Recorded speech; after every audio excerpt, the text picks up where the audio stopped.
Bonjour pour cette 18e vidéo sur la démocratie implicative. J'ai décidé de vous emmener visiter certains lieux historiques ou des paysages remarquables. Aujourd'hui, nous sommes à la commanderie de la Commande dans le Béarn. C'est un magnifique bâtiment datant du XIIe siècle. Dans cette vidéo, nous allons aborder les modes de concertation de la démocratie implicative. Cette dimension est très importante, mais doit déboucher le plus vite possible sur l'action. Il ne s'agit pas de s'embourber dans des débats sans fin. La transition écologique est un parfait exemple de cette dérive. Après une multitude de COP, de conférences internationales, le Grenelle de l'environnement en 2007, nous nous sommes offerts une concertation citoyenne qui débouche sur une Xème loi. Nous avançons à petits pas alors que l'urgence climatique devrait nous imposer une mobilisation générale.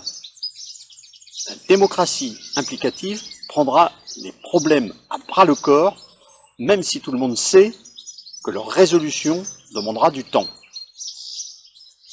Dans la concertation implicative, l'orateur s'efface devant l'auditeur pour en faire un acteur.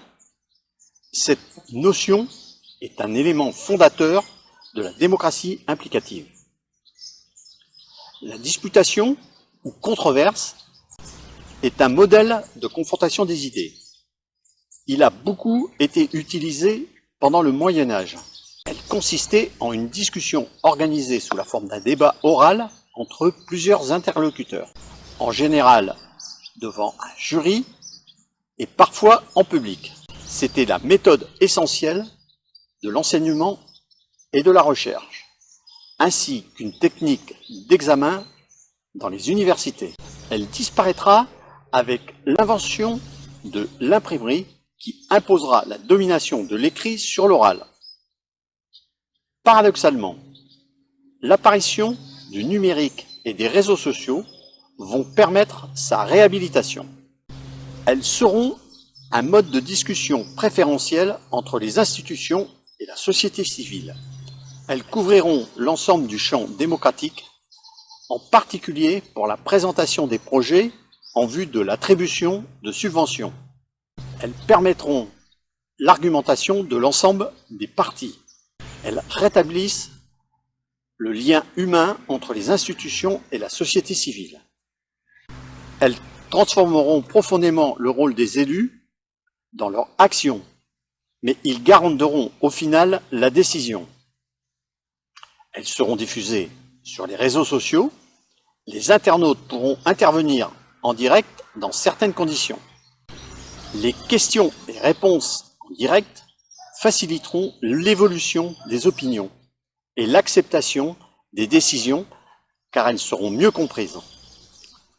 L'histoire a été marquée par de grandes controverses. La plus célèbre est sûrement celle de Valladolid en 1550. Elle devait trancher la question de savoir qui sont les Indiens, des êtres inférieurs ou des hommes comme nous, les Européens. Au final, le légat reconnaîtra l'humanité des Indiens d'Amérique, mais pas celle des Africains. Cette décision ouvre le trafic des esclaves à grande échelle, avec les conséquences que l'on connaît. Cela montre que, comme toutes les formes de dialogue humain, la controverse n'est pas un système parfait, mais ses potentiels l'emportent sur ses défauts. Il existe d'autres controverses célèbres, comme la querelle des anciens et des modernes à la fin du XVIIe siècle. Au XXe siècle, la controverse qui a dominé la science est celle opposant Albert Einstein et Niels Bohr sur la mécanique quantique. Les réseaux sociaux seront un relais permanent entre les institutions et la société civile. Ils permettront de trouver les formes modernes et adaptées aux échanges contradictoires. Ils seront un des éléments clés de la construction de la démocratie implicative. C'est le mode de communication de la jeunesse qui devra en être l'un des acteurs principaux. La crise des Gilets jaunes ou le printemps arabe ont montré la force et la puissance de ces nouveaux modes de communication. Dans les réunions et meetings politiques classiques, c'est l'orateur qui occupe la place centrale. Il dispense son savoir et son projet politique. Les participants sont des auditeurs passifs dont les seules interventions se résument à des applaudissements ou des huées. Les constructions politiques ne se font plus au niveau des adhérents des partis, mais dans les bureaux des responsables nationaux. Cette pratique généralisée a entraîné le déclin de ceux-ci. Dans la démocratie implicative, c'est l'auditeur et la salle qui ont le rôle central. L'orateur devient animateur, comme les ateliers créatifs dans l'entreprise ou l'art. Celui-ci commence par donner des informations nécessaires pour le dialogue. Ensuite, il utilise des techniques classiques de création. La grande différence, c'est qu'elles doivent déboucher sur des plans d'action. Des participants seront désignés pour mettre en œuvre les décisions prises. Les comptes rendus seront rédigés par une petite équipe comprenant des personnes tirées au sort. Les référendums seront un élément central de la démocratie implicative. Ils pourront s'organiser à chaque niveau de la décision politique, nation, région, intercommunalité et commune. Un dimanche par an leur sera consacré. Il pourra y en avoir plusieurs et à des niveaux différents. Ils pourront couvrir des domaines variés, allant de simples questions à des textes élaborés ou des projets particuliers. Pour les déclencher, il sera demandé d'obtenir les signatures d'un nombre raisonnable de citoyens.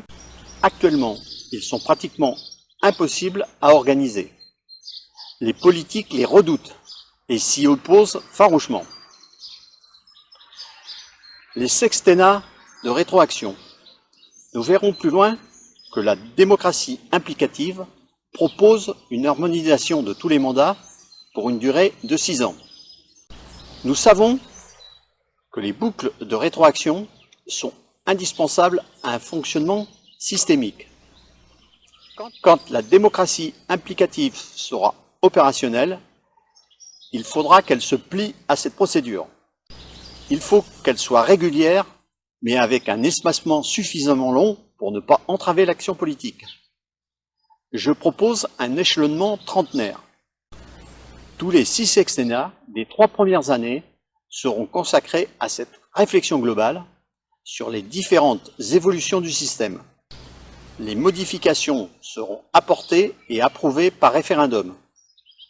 Je développerai ce thème quand j'aborderai la nouvelle organisation territoriale. Concernant la controverse de Valladolid, vous pourrez regarder le formidable téléfilm de Jean-Claude Carrière avec ce lien. Sur la controverse entre Einstein et Bohr, l'article de Jean-Paul Lavergne sur son site avec le lien suivant vous donnera un bon éclairage. Vous retrouverez dans mon livre « En marche vers la démocratie implicative » les thèmes développés dans cette vidéo à partir de la page 171. Sur mon site internet, vous trouverez de nombreuses documentations et vous retrouverez l'ensemble de mes vidéos sur ma chaîne YouTube. Je vous remercie de votre attention et n'oubliez pas de partager cette vidéo. À bientôt.